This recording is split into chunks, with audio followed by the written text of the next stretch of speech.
வணக்கம். தேசம் சிறப்பு செய்திகளுக்காக நான் உங்கள் ரேவதி குணாலன். 40 ஆண்டு காலமாக பினாங்கு மாநிலத்தில் நோன்பு மாதத்தில் நோன்பு கஞ்சி சமைத்து கொடுக்கும் ஷக்கீனா பி முகமது அலி பாராட்டுக்குரியவர்.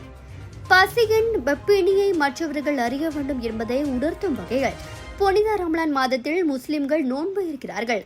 அந்த வகையில் பினாங்கு மாதத்தில் 3வது தலைமுறையாக ஷக்கீனா பி முகமது அலி மசூதியில் நோன்பு கஞ்சி சமைத்து வருகிறார்.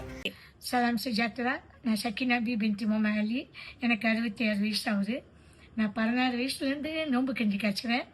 அந்த திட்டிப்பப்பான் பழையாசம் ஜாலான் பொர்மால் இருக்குது, அந்த பழையாசில் தான் முறை காய்ச்சினேன். அது பிற்பாடு தான் நான் கொஞ்சம் ஃபேமஸ் ஆகி எல்லா பழையாசிலையும் காய்ச்சினேன். கப்பித்தான் பழையாசில் 20 வருஷமாக காய்ச்சினேன். கிளாவாயில் 39 வருஷமாக காய்ச்சினேன். பிராங்கினில் ஒரு 15 வருஷமாக காய்ச்சினேன். பாக்கி எல்லா பழையாசிலையும் காய்ச்சிருக்கேன். டிப்டாப், ஜல், சிம்பானா, ஃபாலிம், பண்டாபரு, ஒஷம்பியூ, அங்கே சுறாவிலலாம் காய்ச்சிருக்கேன். ருசந்தரா சுறாவிலையும் காய்ச்சிருக்கேன். அதனால் இப்போ நான் ரொம்ப ஃபேமஸ் ஆகுனது சக்கினா சயாம் பூபோலாம் போனால் கப்பித்தார் பழையாசையும் கிளாவாய் பழையாசிலும் தான் நான் ஃபேமஸ் ஆகுனேன். இப்போது நான் 2 பழையாசில் தான் காய்ச்சினேன், கிளாவாயும் பிராங்கினும்.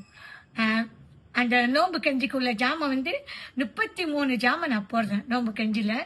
அந்த 33 ஜாமை போட்டு இறைச்சிலாம் போடுறாங்க அந்த 2 பழையாசிலையும். அதனால இப்போ எனக்கு ரொம்ப சந்தோஷமாக இருக்குது. நான் வருஷத்துக்கு இருக்கிற மாதிரி கஞ்சி காய்ச்சது எனக்கு ரொம்ப பிடிச்சிருச்சு. எனக்கு ரொம்ப சந்தோஷம். 50 வருஷமாக நான் கஞ்சி காய்ச்சிறேன். எனக்கு வயசு இப்போ 66. அதனால் எனக்கு ரொம்ப சந்தோஷமாக இருக்குது. என்னோட தலைமுறை நம்ம யார் இருப்பான்னு எனக்கு தெரியாது. அதனால எனக்கு தெரிஞ்ச வரைக்கும் நான் செஞ்சுட்டேன்.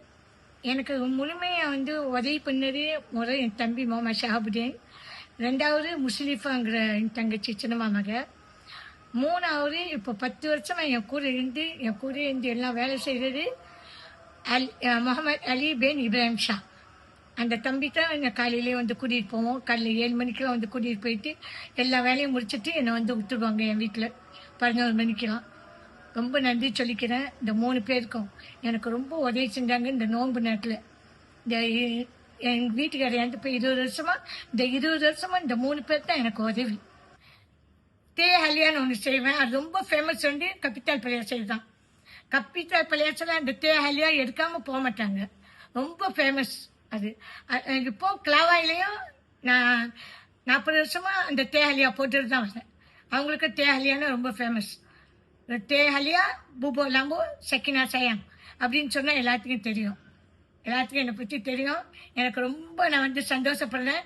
கப்பித்தால் பழையாசிலேருந்து நான் ரொம்ப சந்தோஷம் எனக்கு. அந்த பழையாசில் நான் 20 வருஷமாக காய்ச்சினேன். எல்லாரும் என்னை ரொம்ப நல்லா பார்த்துக்கிட்டாங்க. அதே மாதிரி இப்போ கிளாவாயிலையும் என்னை நல்லா பார்த்துக்கிட்டாங்க. இப்போ பிராங்கின் பழையாசிலையும் என்னை ரொம்ப நல்லா பார்த்துக்கிறாங்க. அதனால் எல்லாத்துக்கும் நான் ரொம்ப திரும்ப கடைசி சொல்கிறேன். இந்த இடத்துல ரொம்ப நன்றி சொல்லிக்கிறேன். இந்த 3 பழையாசில் எனக்கு ரொம்ப ஃபேமஸ் ஆகிடுச்சு. ஓகேயா? இதுவார சலாம் சுஜாத்ரா, சலாம் மதானி, சலாம் புல்பாசா, சலாமத் ஹரி ராயா ஐடில் ஃபித்ரி. 3வது தலைமுறையாக அவர் இந்த பணிகள் ஈடுபடுகிறார். இவ்வருடம் வழக்கம் போல காலவாய் மற்றும் பிராங்கின் பள்ளிவாசலே தினசரி நோன்பு கஞ்சி சமைத்துக் கொடுக்கிறார். இதனிடையே அல் ஹஷ்வின் போதனையை அடிப்படையாக கொண்டு இச்சேவை பணிகள் ஈடுபடுவதாக கூறினார்.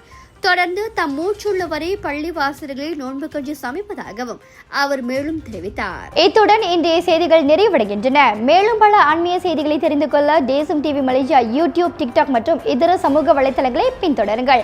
உங்களிடமிருந்து விடைபெறுவது நான் உங்கள் ரேவதி குணாலன். மக்களோடு தேசம், தேசத்தோடு மக்கள். நன்றி, வணக்கம். ஒரு வீட்டுக்கு ஒரு பட்டதாரி எனும் நிலை போய் ஒரு வீட்டுக்கு பல மருத்துவர்களை உருவாக்கும் நடவடிக்கையில் இறங்கியுள்ளது எய்ம்ஸ் பல்கலைக்கழகம்.